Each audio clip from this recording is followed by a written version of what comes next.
I'm just responding to someone in the chat. Just gonna shut him up.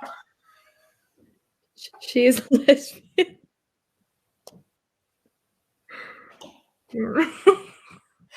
It's this guy. He's a lovely guy, but he says the same thing every time. Don't deny your natural instincts. So I don't have a husband or children. What do you want from me? But you are bisexual. That's not a secret. I am bisexual. Yeah.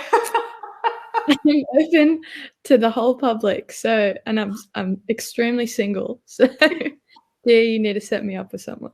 I actually met one of the girls you hooked up with a couple of weeks ago. Who? Her name is Georgie.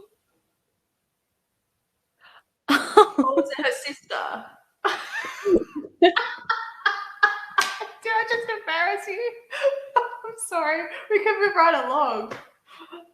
Wait, hopefully I'm thinking of who you're thinking of. But She has bright green eyes and dark hair. I have a story to tell you when we're not.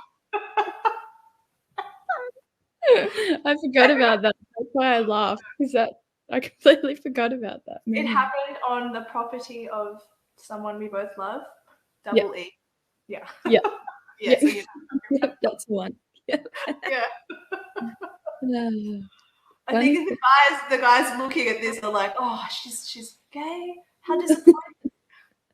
Fiona, how single are you? You're so pretty. Stop it. It's all right.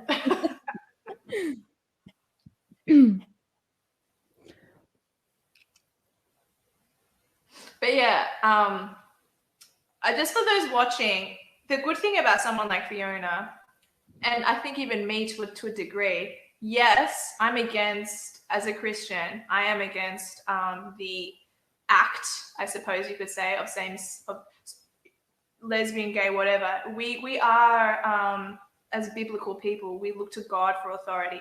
However, that doesn't mean you can't have a joke. That doesn't mean you can't have a laugh. That doesn't mean you can't love a person who happens to, go both ways or be same-sex attracted. I even just made a joke with her about it, and you guys would probably assume that, what I hate about Christians, some in particular on the dysfunctional right, is this idea that,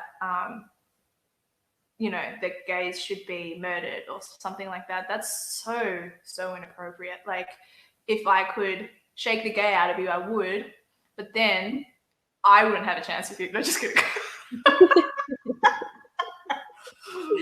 It's called taking the piss. Exactly right. That's it. Like, we should be able to, like, if Fiona was a woke, easily offended leftist, she would be like, "What? You're a Christian?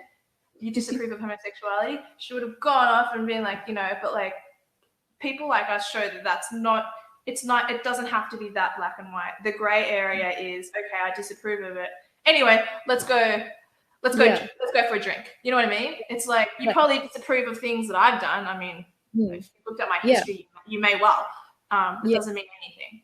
One of my biggest pet peeves is like when two people disagree on something, whether that's like sex or politics or religion or anything like that, and then they disregard that person as a whole and say, I don't want to be friends with that person because of this one thing. I think that is so ridiculous, as if one person's like one of their single opinions or likes or dislikes or beliefs or disbeliefs like make up them as a whole. I think that's like so stupid. That's just one aspect of them. And like an example of that is, what's her face, that chick from Friends who Lisa Kudrow, Jennifer Aniston. She posted. She posted on her social media. She was like, I've just now made the conscious decision that I'm removing all people from my life who are anti-vaxxers. And it's like, it's fine if you're anti-vax or pro-vax or whatever, but why would you remove like people from your life altogether because of one disagreement? How are you meant to learn from people or teach people if you cut them off? Like, you'd think if you disagree with someone, you'd want to like help change them. Whether they do or not is a different question, but you want to keep them around so that you can educate them or you can be educated. How does anyone grow if like you just cut people off who disagree with you? I feel like that's so childish. It really is. And like, I would never remove you from my life. I mean, I'm not going to sit here and say that you and I have been best friends for years. We haven't. We're newish friends. But I actually have had a lot of friends remove me from their lives. And these are mothers now. And these are mothers who are pro-choice. And I remember I was at one of my friend's houses, a best friend that I've known since I was in year 7, so since I was 13. And then I said to her, hey, this movie's coming out. It's called Unplanned. It's about a woman who worked for Planned Parenthood, and many years later she got pregnant and she got married and blah, blah, blah. But it's actually about like why she thinks it's wrong. And then my friend goes, why would you take me to see that? I said, because I don't know, it might be an interesting movie. She goes, no, but I don't think that. And I stupidly was a bit stunned. And I'm like, but you have a son.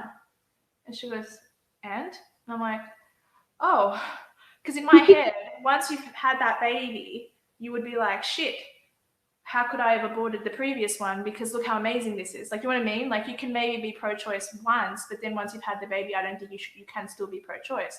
Turns out you can. But I didn't know that. Anyway, I'm no longer in their lives, not from my choice. They've backed away from me because because on my Instagram, I post up things about what pedophiles do, and I post up things about abortion, and now at the moment, it's mainly C19 crap. Like, yeah, and it's like, you're not my friend because of all these reasons. You're pro-choice. You're okay with killing your own child in the womb, and you're a mother, and I haven't removed you from my life, but you've removed me from yours. It's so odd. I don't get it.